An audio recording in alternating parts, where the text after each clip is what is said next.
करने वाले हैं।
जब तक वो स्टेज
माननीय प्रधानमंत्री श्री नरेंद्र मोदी जी, भारत से आए अन्य गणमान्य अतिथिगण, मैं आप सबों का जापान में रह रहे भारतवंशियों की ओर से हृदय से स्वागत करता हूं।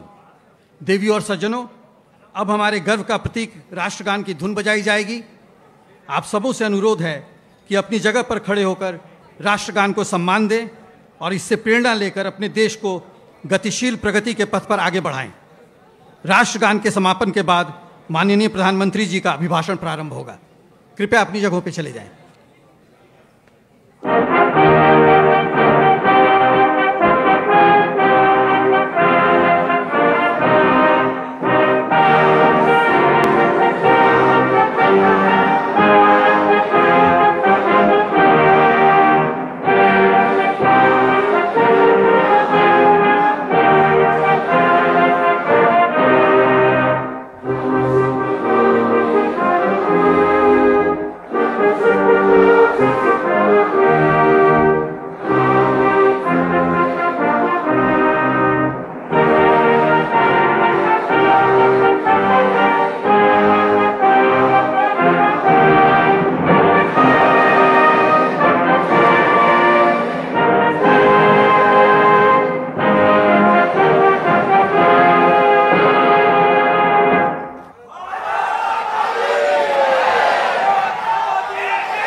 भारत माता की,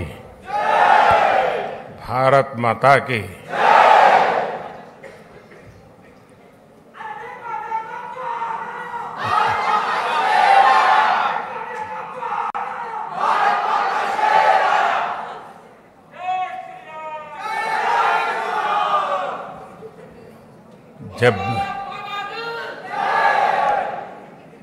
जब भी मैं जापान आता हूं तो मैं हर बार देखता हूं कि आपकी स्नेह वर्षा हर बार बढ़ती ही जाती है।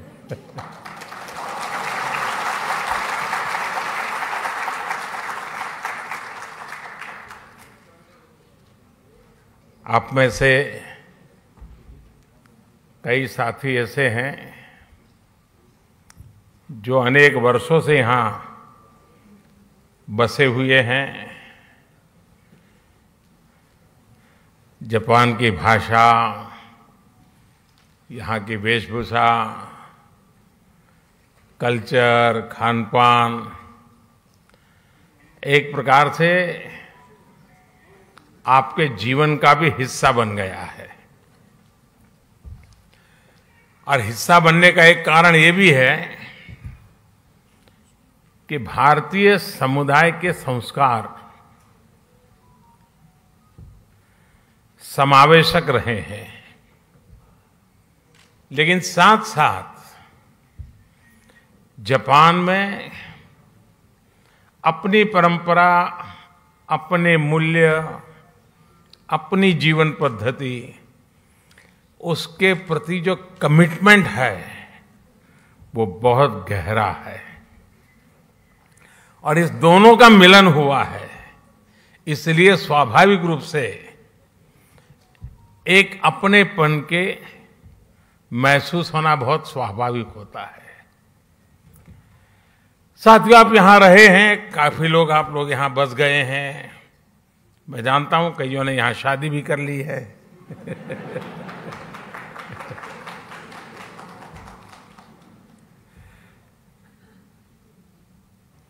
लेकिन ये भी सही है कि इतने सालों से यहां जुड़ने के बावजूद भी भारत के प्रति आपकी श्रद्धा, भारत के संबंध में जब अच्छी खबरें आती हैं तो आपकी खुशियों का पार नहीं रहता है, होता है ना। और कभी कोई बुरी खबर आ जाए तो सबसे ज्यादा दुखी भी आप ही होते हैं। ये विशेषता है हम लोगों की कि हम कर्म भूमि से तन मन से जुड़ जाते हैं, खप जाते हैं, लेकिन मातृभूमि के जो जड़ों से जुड़ाव है उससे कभी दूरी नहीं बनने देते हैं। और यही हमारा सबसे बड़ा सामर्थ्य है। साथियों, स्वामी विवेकानंद जी जब अपने ऐतिहासिक संबोधन के लिए शिकागो जा रहे थे तो उससे पहले वो जापान आए थे। और जापान ने उनके मन मंदिर में, उनके मन मस्तिष्क पर एक गहरा प्रभाव छोड़ा था। जापान के लोगों की देशभक्ति, जापान के लोगों का आत्मविश्वास, यहाँ का अनुशासन, स्वच्छता के लिए जापान के लोगों की जागरूकता, विवेकानंद जी इसकी खुल करके प्रशंसा की थी। गुरुदेव रविंद्रनाथ जी टैगोर ये भी कहते थे, जापान एक ऐसा देश है जो एक ही साथ प्राचीन भी है और आधुनिक भी है। और टैगोर ने कहा था, Japan has come out of the immemorial East like a lotus blossoming in easy grace. All the while, keeping its firm hold upon the profound depth for which it has sprung. यानी कहना वो चाहते थे कि Japan कमल के फूल की तरह जितनी मजबूती से अपनी जड़ों से जुड़ा है, उतनी ही भव्यता से वो हर तरफ सुंदरता को भी बढ़ाता है। हमारे इन महापुरुषों की ऐसी ही पवित्र भावनाएं जापान के साथ हमारे संबंधों की गहराइयों को स्पष्ट करती हैं। साथियों, इस बार जब मैं जापान आया हूं तो हमारे डिप्लोमेटिक संबंधों को 70 साल होने जा रहे हैं, 7 दशक। साथियों, आप भी यहां रहते हुए अनुभव करते होंगे, हिंदुस्तान में भी हर कोई अनुभव करता है कि भारत और जापान नेचुरल पार्टनर है। भारत के विकास में, भारत की विकास यात्रा में जापान की महत्वपूर्ण भूमिका रही है। जापान से हमारा रिश्ता आत्मीयता का है, अध्यात्म का है। जापान से हमारा रिश्ता सहयोग का है, अपनेपन का है। और इसलिए एक प्रकार से इस रिश्ता हमारा सामर्थ्य का है, ये रिश्ता सम्मान का है, और ये रिश्ता विश्व के लिए साझे संकल्प का भी है। जापान से हमारा रिश्ता बुद्ध का है, बोध का है, ज्ञान का है। हमारे महाकाल है तो जापान में दाइकोकुतेन है। हमारे ब्रह्मा है तो जापान में बोनतेन है। हमारी मां सरस्वती है तो जापान में बेंजाइतेन है। हमारी महादेवी लक्ष्मी है तो जापान में किचिजोतेन है। तो हमारे गणेश हैं तो जापान में कानगीतेन है।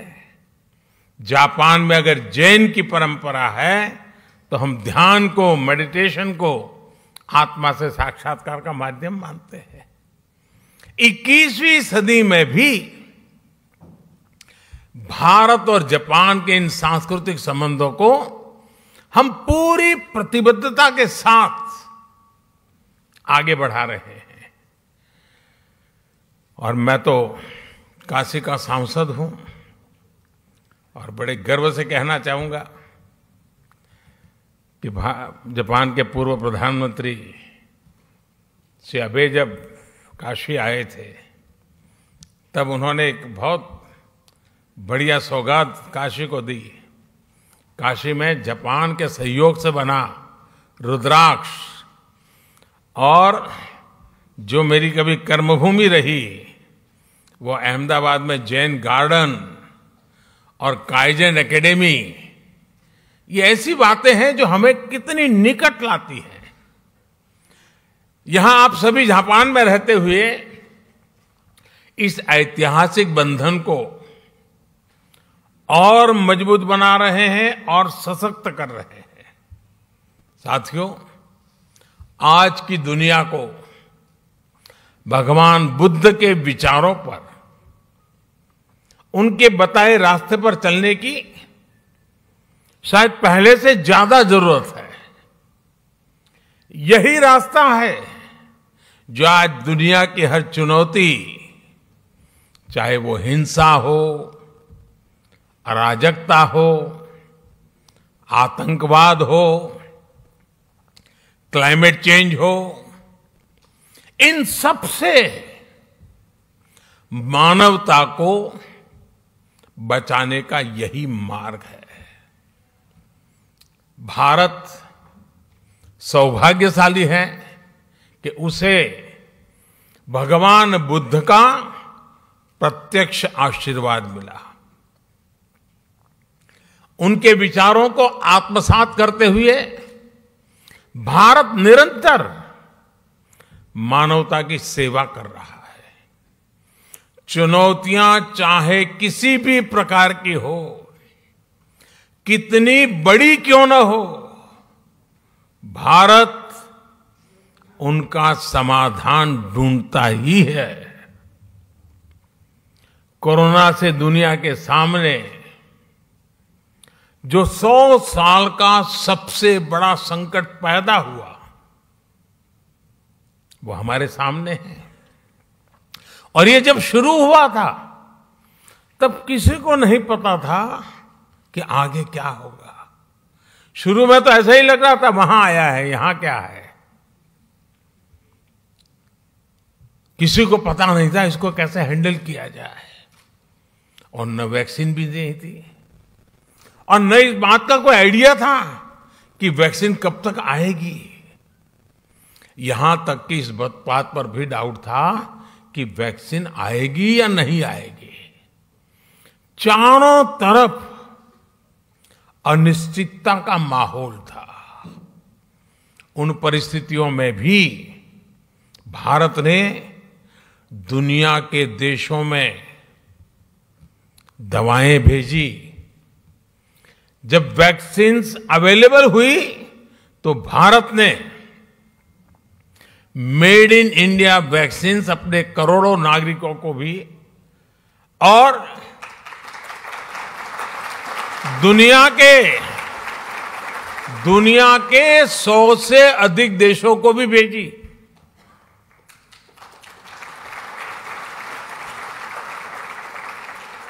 साथियों, अपनी स्वास्थ्य सेवाओं को और बेहतर बनाने के लिए भारत अभूतपूर्व निवेश कर रहा है। दूर सुदूर क्षेत्रों में भी स्वास्थ्य सुविधाएं पहुंचे, इसके लिए देश भर में लाखों नए वेलनेस सेंटर्स बनाए जा रहे हैं।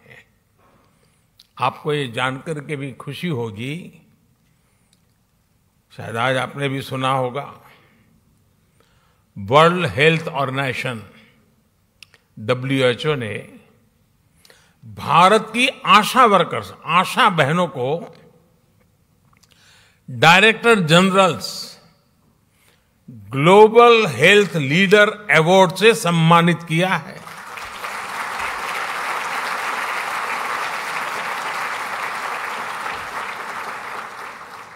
भारत की लाखों आशा बहनें मैटरनल केयर से लेकर के वैक्सीनेशन तक, पोषण से लेकर के स्वच्छता तक देश के स्वास्थ्य अभियान को गति दे रही है। और गांव के अंदर मैं आज जापान की धरती से हमारी सभी आशा वर्कर बहनों को हृदय से बहुत बहुत बधाई देता हूं, उनको सैल्यूट करता हूं।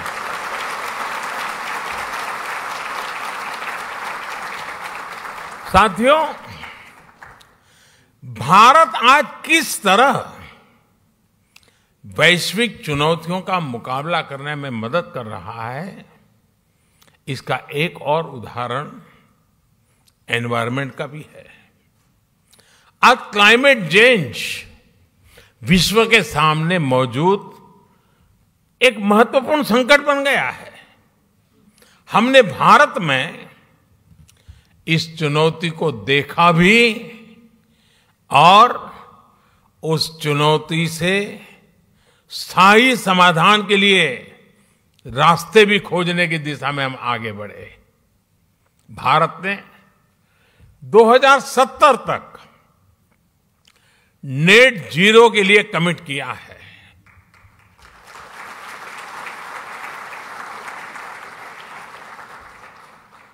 हमने इंटरनेशनल सोलर अलायंस जैसे ग्लोबल इनिशिएटिव का भी नेतृत्व किया। क्लाइमेट चेंज के कारण दुनिया पर नेचुरल डिजास्टर्स का खतरा भी बढ़ गया है। इन डिजास्टर्स के खतरों को, उनके प्रदूषण के दुष्प्रभावों को जापान के लोगों से ज्यादा बेहतर और कौन समझ सकता है। प्राकृतिक आपदाओं से जापान ने लड़ने की क्षमता भी बना दी है। जिस तरह जापान के लोगों ने इन चुनौतियों का सामना किया है, हर समस्या से कुछ न कुछ सीखा है, उसका समाधान खोजा है और व्यवस्थाएं भी विकसित की है, व्यक्तियों का भी उस प्रकार से संस्कार किया है। यह अपने आप में सराहनीय है। इस दिशा में भी भारत ने CDRI यानी coalition for disaster resilient infrastructure में लीड ली है। साथियों, भारत आज ग्रीन फ्यूचर, ग्रीन जॉब्स के लिए, कैरियर रोडमैप के लिए भी बहुत तेजी से आगे बढ़ रहा है। भारत में इलेक्ट्रिक मोबिलिटी को व्यापक प्रोत्साहन दिया जा रहा है। ग्रीन हाइड्रोजन को हाइड्रोकार्बन का विकल्प बनाने के लिए विशेष मिशन शुरू किया गया है। बायोफ्यूल से जुड़ी रिसर्च और इंफ्रास्ट्रक्चर के निर्माण पर बहुत बड़े स्केल पर काम चल रहा है। भारत ने इस दशक के अंत तक अपनी टोटल इंस्टॉल्ड पावर कैपेसिटी का 50% नॉन फॉसिल फ्यूल से पूरा करने का संकल्प लिया है।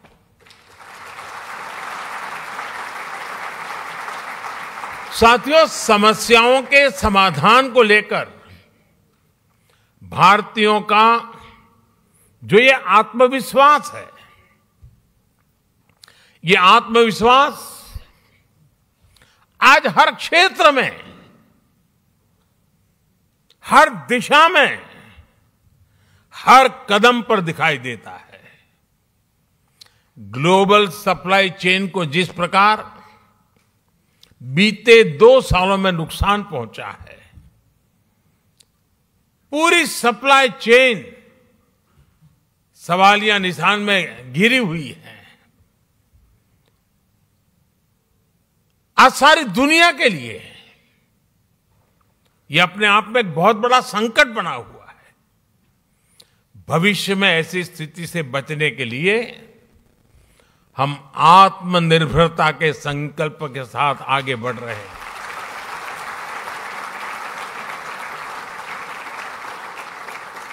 और आत्मनिर्भरता का ये हमारा संकल्प सिर्फ भारत के लिए है ऐसा नहीं है। ये एक stable, trusted global supply chain के लिए भी बहुत बड़ा इन्वेस्टमेंट है। आज पूरी दुनिया को यह एहसास हो रहा है कि जिस स्पीड और स्केल पर भारत काम कर सकता है वो अभूतपूर्व है। दुनिया को आज ये भी दिख रहा है कि जिस स्केल पर भारत अपनी इंफ्रास्ट्रक्चर और इंस्टीट्यूशनल कैपेसिटी बिल्डिंग उस पर जो जोर दे रहा है यह भी अभूतपूर्व है। मुझे खुशी है कि हमारी इस कैपेसिटी के निर्माण में जापान एक अहम भागीदार है। Mumbai Ahmedabad high speed rail हो, दिल्ली मुंबई इंडस्ट्रियल कॉरिडोर हो, डेडिकेटेड फ्रेट कॉरिडोर हो, ये भारत जापान के सहयोग के बहुत बड़े उदाहरण हैं। साथियों, भारत में हो रहे बदलावों में एक और खास बात है। हमने भारत में एक स्ट्रांग और रेजिलिएंट रिस्पॉन्सिबल डेमोक्रेसी की पहचान बनाई है। उसको बीते 8 सालों में हमने लोगों के जीवन में सकारात्मक बदलाव का माध्यम बनाया है। भारत की डेमोक्रेटिक प्रोसेस से आज समाज के वो लोग भी जुड़ रहे हैं जो कभी गौरव के साथ ये अनुभव नहीं कर रहे थे कि वो भी इसका हिस्सा है। हर बार हर इलेक्शन में रिकॉर्ड टर्नआउट, और उसमें भी यहां जो हमारी माताएं बहनें हैं उनको जरा खुशी होगी। आप अगर भारत के चुनावों को डिटेल में देखते होंगे तो आपको ध्यान आता होगा कि पुरुषों से ज्यादा महिलाएं वोट कर रही है।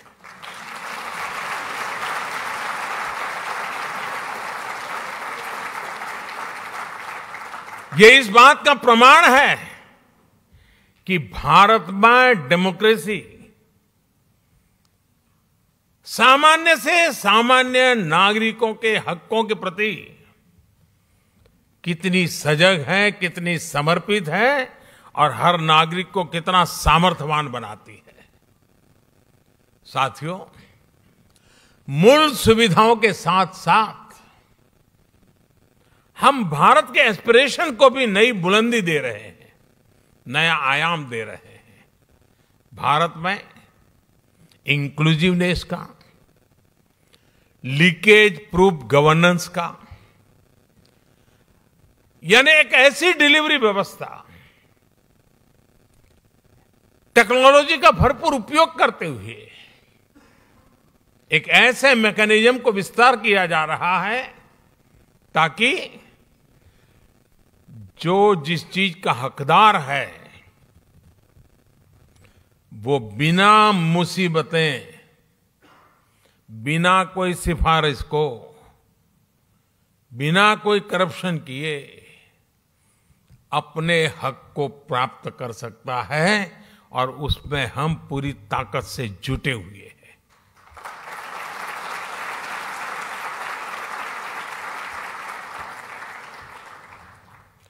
और टेक्नोलॉजी के इस उपयोग ने, डायरेक्ट बेनिफिट ट्रांसफर की इस परंपरा ने कोरोना के इस विकट कालखंड में गत 2 वर्ष में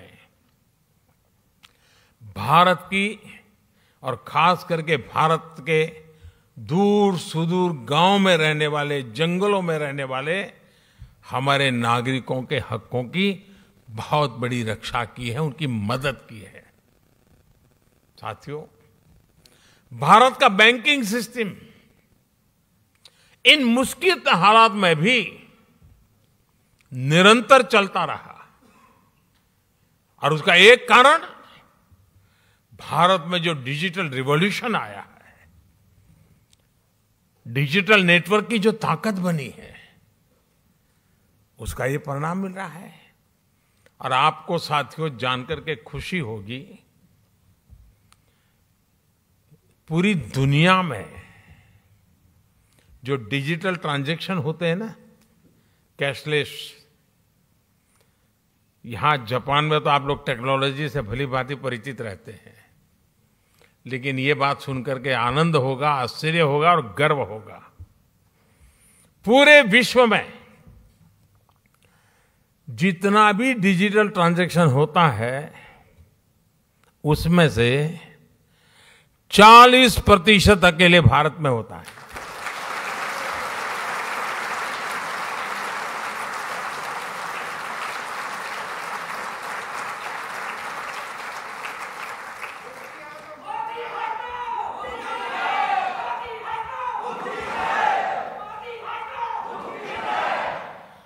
कोरोना के शुरुआती दिनों में जब सब बंद था, उस संकट के कालखंड में भी भारत सरकार एक क्लिक बटन दबा करके एक साथ करोड़ों भारतीयों तक आसानी से उनके लिए जो मदद पहुंचानी है पहुंचा पाते थे।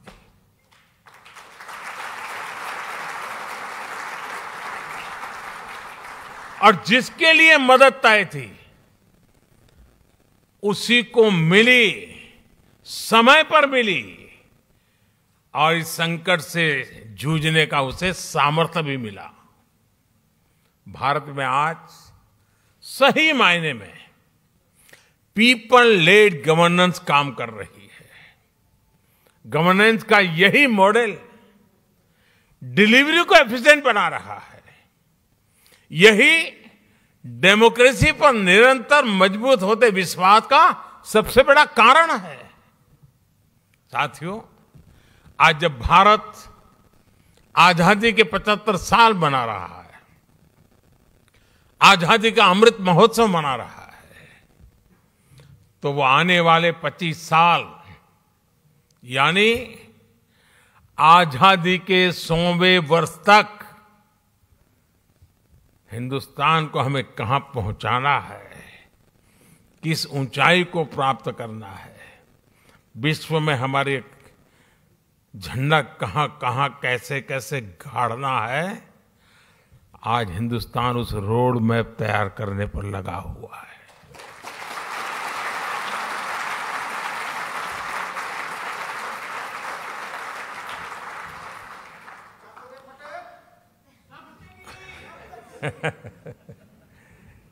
आजादी का ये अमृतकाल भारत की समृद्धि का, संपन्नता का एक बुलंद इतिहास लिखने वाला है। दोस्तों, मैं जानता हूं कि ये जो संकल्प हमने लिए हैं, ये संकल्प आप पे बहुत बड़े हैं, लेकिन साथियों, मेरा जो लालन पालन हुआ है, मुझे जो संस्कार मिले हैं, जिन जिन लोगों ने मुझे गढ़ा है, उसके कारण मेरी भी एक आदत बन गई है। मुझे मक्खन पर लकीर करने में मजा नहीं आता है, मैं पत्थर पर लकीर करता हूं।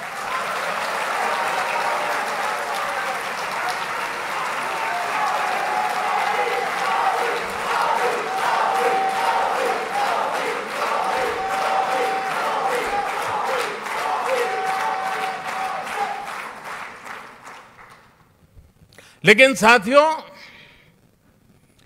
सवाल मोदी का नहीं है। आज हिंदुस्तान से 130 करोड़ लोग, और मैं जापान में बैठे हुए लोगों के भी आंखों में वही देख रहा हूं, आत्मविश्वास। 130 करोड़ देशवासियों का आत्मविश्वास, 130 करोड़ संकल्प, 130 करोड़ सपने, और इस 130 करोड़ सपनों को पूर्ण करने का ये विराट सामर्थ्य परिणाम निश्चित लेके रहेगा। दोस्तों, हमारे सपनों का भारत हम देख के रहेंगे।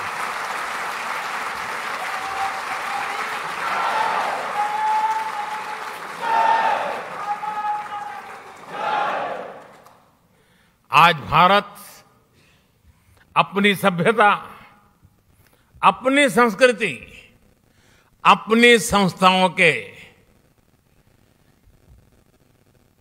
अपने खोए हुए विश्वास को फिर से हासिल कर रहा है। दुनिया भर में कोई भी भारतीय आज सीना तान करके, आंख में आंख मिला करके हिंदुस्तान की बात बड़े गर्व से कर रहा है। ये परिवर्तन आया है।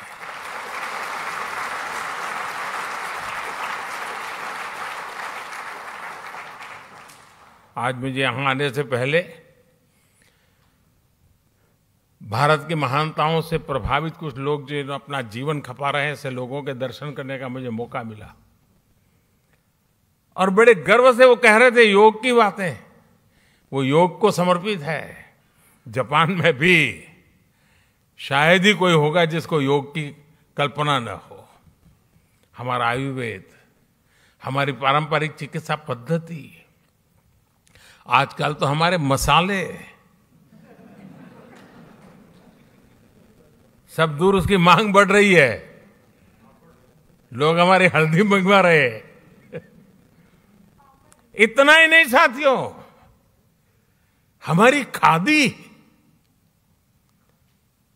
वरना तो आजादी के बाद धीरे धीरे धीरे धीरे वो नेताओं के कॉस्ट्यूम बनकर के रह गई थी।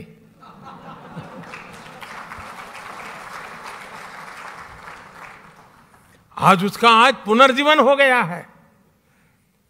खादी ग्लोबल बन रही है जी। यही तो भारत की बदलती हुई तस्वीर है दोस्तों। आज का भारत अपने अतीत को लेकर जितना गौरवान्वित है, उतना ही tech led, science led, innovation led, talent led future को लेकर भी आशावान है। जापान से प्रभावित होकर स्वामी विवेकानंद जी ने एक बार कहा था कि हम भारतीय नौजवानों को अपने जीवन में कम से कम एक बार जापान की यात्रा जरूर करनी चाहिए।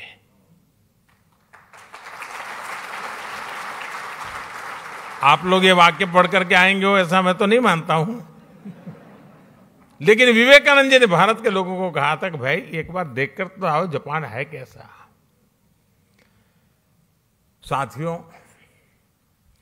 उस जमाने में स्वामी विवेकानंद जी ने जो कहा था, आज के युग के अनुरूप उसी बात को, उसी सद्भावना को आगे बढ़ाते हुए मैं कहना चाहूंगा कि जापान का हर युवा अपने जीवन में कम से कम एक बार भारत की यात्रा करे।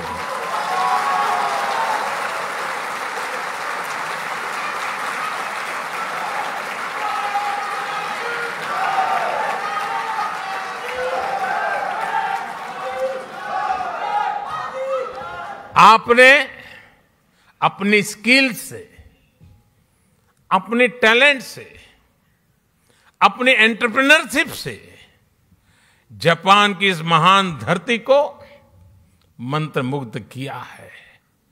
भारतीयता के रंगों से, भारत की संभावनाओं से भी आपको जापान को लगातार परिचित कराना है। आस्था हो या एडवेंचर, जापान के लिए तो भारत एक स्वाभाविक टूरिस्ट डेस्टिनेशन है। और इसलिए भारत चलो, भारत देखो, भारत से जुड़ो, इस संकल्प से जापान के हर मेरे भारतीय से मैं आग्रह करूंगा कि वो उससे जुड़े। मुझे विश्वास है कि आपके सार्थक प्रयासों से भारत जापान की दोस्ती को नई बुलंदी मिलेंगी।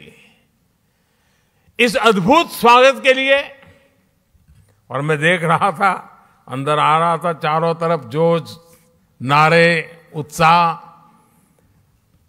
और जितना भारत को आप अपने में जीने की कोशिश करते दिख रहे हो, ये सचमुच में दिल को छूने वाला है।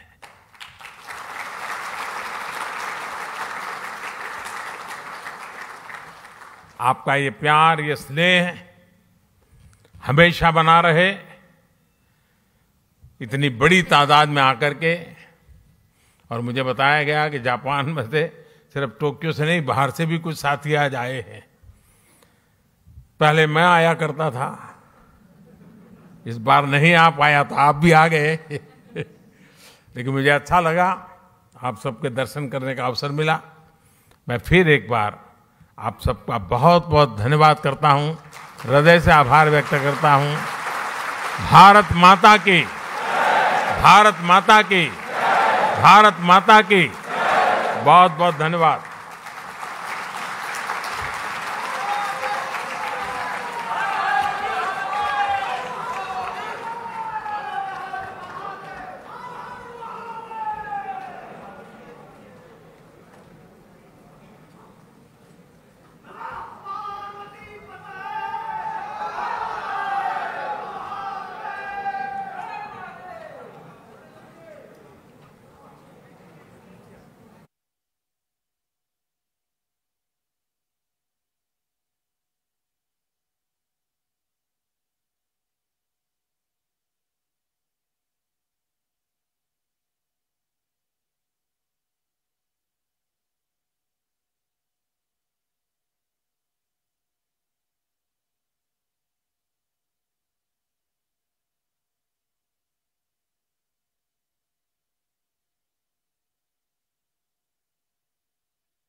तो ये सीधी तस्वीरें आप देख रहे हैं टोक्यो से, जहां प्रधानमंत्री ने अब से थोड़ी देर पहले भारतीय समुदाय के साथ संवाद किया, अपना संबोधन किया। और ये तस्वीरें आप देखें किस तरह का जुड़ाव भारतीय समुदाय का प्रधानमंत्री नरेंद्र मोदी को लेकर, और उस जोश का जिक्र प्रधानमंत्री ने अपने संबोधन में भी किया। और उन्होंने कहा कि जिस तरह की खुशी, जिस तरह का जोश भारतीय समुदाय को यहाँ पे दिखाई दे रहा है वो दिल को छू लेने वाला है। और प्रधानमंत्री ने धन्यवाद किया, अभिवादन किया और ये साफ तौर पर कहा कि भारतीय दुनिया में कहीं जहाँ भी जाते हैं अपने संस्कार साथ लेकर जाते हैं, और इसलिए जापान की विकास यात्रा में भी भारतीयों की अपनी एक भूमिका है। और उन्होंने कहा कि जहाँ जहाँ भारतीय हैं पूरी दुनिया में, उनके दिलों में भारत बसता है, और जापान में भी ये साफ देखने को मिलता है। प्रधानमंत्री ने एक तरह से भारत की विकास यात्रा की बात भी कही और अमृतकाल की बात भी कही। उन्होंने कहा कि भारत अगले 25 सालों में कहाँ खड़ा होगा, इसको लेकर पूरी तैयारी भारत कर रहा है, तमाम तरह की कोशिशें कर रहा है, और उस पर भी निगाहें पूरी दुनिया की है। और उन्होंने साफ तौर पर कहा कि भारत हर चुनौती का समाधान खुद अपने दम पर करता है। और उन्होंने कोविड काल का उदाहरण दिया और कहा कि किस तरह से वैक्सीनेशन की पूरी प्रक्रिया को भारत ने बड़ी तेज़ी से उसको अपने दम पर हासिल किया, और पूरी दुनिया को भी वैक्सीन की आपूर्ति की, दवाइयों की आपूर्ति की। ये भारत की जो परंपरा है एक तरह से, उसको भारत ने इस पे निभाया है। प्रधानमंत्री ने अपने संबोधन में कहा कि मेड इन इंडिया जो वैक्सीन बनी वो 100 से ज़्यादा देशों में भेजी गई, और आज हम देखें कि जो भारत का पूरा स्वास्थ्य उसकी व्यवस्था है, आशा कार्यकर्ता को विश्व स्वास्थ्य संगठन आज सम्मानित कर रहा है। एक तरह से जो भारत का स्वास्थ्य का ढांचा है उसको एक तरह से रिकॉग्निशन मिला है। और ये तस्वीरें देखें, प्रधानमंत्री अभिवादन स्वीकार करते हुए, लोगों से मिलते हुए, और वहां पे मौजूद जो भीड़ है, जो मौजूद भारतीय समुदाय है, वो प्रधानमंत्री का एक बार अभिवादन जरूर करना चाहता है, उनसे हाथ मिलाना चाहता है, सेल्फी लेना चाहता है। और ये दृश्य कोई नया दृश्य नहीं है। हम देखते हैं कि जब जब प्रधानमंत्री भारतीय समुदाय के बीच वे अपनी विदेश यात्रा के दौरान पहुंचते हैं तो यही जोशो खरोश देखने को मिलता है, यही मोदी मोदी के नारे देखने को मिलते हैं। और इसी बात का और इसी का उदाहरण एक जापान भी बनकर उभर कर आया है। लोग काफ़ी संख्या में पहुंचे हैं, और सिर्फ टोक्यो से नहीं, जापान के अलग अलग हिस्सों से भी प्रधानमंत्री के इस कार्यक्रम में भागीदारी करने पहुंचे। और प्रधानमंत्री ने यह साफ तौर पर कहा कि दुनिया के सामने आज कई मुद्दे हैं, जैसे जलवायु परिवर्तन का मुद्दा, और भारत एक तरह से इसके समाधान को लेकर उसका नेतृत्व कर रहा है, चाहे सोलर अलायंस की बात हो, चाहे नेट जीरो 2070 तक बनने की बात हो, या फिर गैर जीवाश्म ईंधन की बात हो जो 2000